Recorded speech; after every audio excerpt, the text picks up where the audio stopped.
Thutha wa gutiri ithurano cia kiama kia UDA matura-ini iria irari hanike tariki 9 mweri turorete wa Dithemba, President William Ruto na munini wake Rigathi Gachagua mari ihenya-ini ria kuhoreria makombe ma kiuteti maria riu magomeire kiama giki. Munini wa President Rigathi Gachagua akierekera ruguru rwa bururi gicigo-ini kia Mount Elgon kuria thiku nini arobaneirwo na mierio ya guthoga kiama ni Senator wa Kakamega Boni Halwale. Naona wengine watu wetu wamepotea, wanaongea mambo ya uchaguzi ya 2032. Those are people who are lost.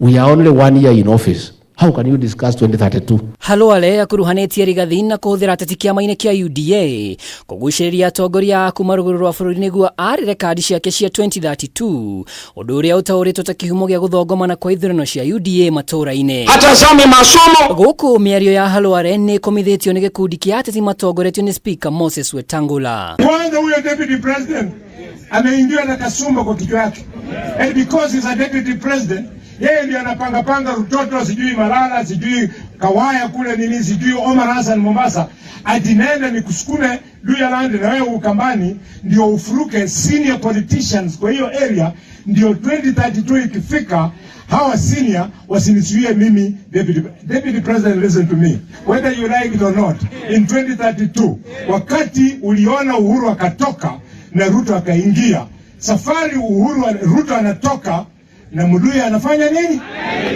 Mimi sitaki mtu anihusishe kwa hiyo debate ya 32 na nini. I am busy nikisaidia rais kufufua uchumi. Lazima tutembee pamoja, tufanye kazi pamoja ili tusikije kurudi tena katika Bungoma yetu kuangaishana katika matanga. Munini wa President Rigathi Gachagua anacemania na atongoria a UDA matura-ini itemi-ini ria gubanga rucio rwa kiama no thutha wa mwikwaniro kwihirira ateti aria manyitaga Rigathi mbaru gicigo-ini kia Mount Kenya maugite Rigathi abatie gukindirwo na ataburo ta munini wa kiama ategukarario. I don't understand how in 1 year people are talking about 2032.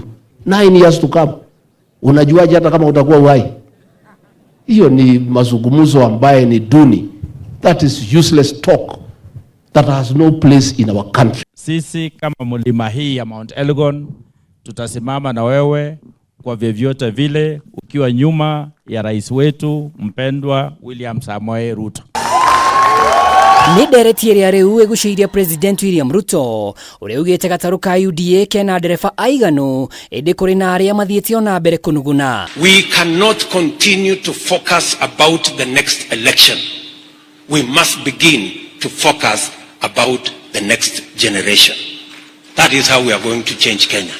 Hii meli iko na nahodha ya kutosha. Mwena-ini wake Gachagua ni ageire kiene ateti aria marurumukitie ndereti ya ithurano cia mwaka wa 2027 na 2032 akiuga we kwa ihinda riri ucio ti undu areciria kuona ari na wira athukirwo ni president wa gukinyaniria tafaria iria merire a Kenya hindi ya kampeni cia ithurano. Mimi niko pale kumsaidia rais every day kuchia cabinet committees, ananituma ngambo, ananituma hapa. We have no time to engage into useless and productive debates. Gerifotera Kameme TV, rĩtwa rĩakwa nĩ Mwaura wa Ndung'u.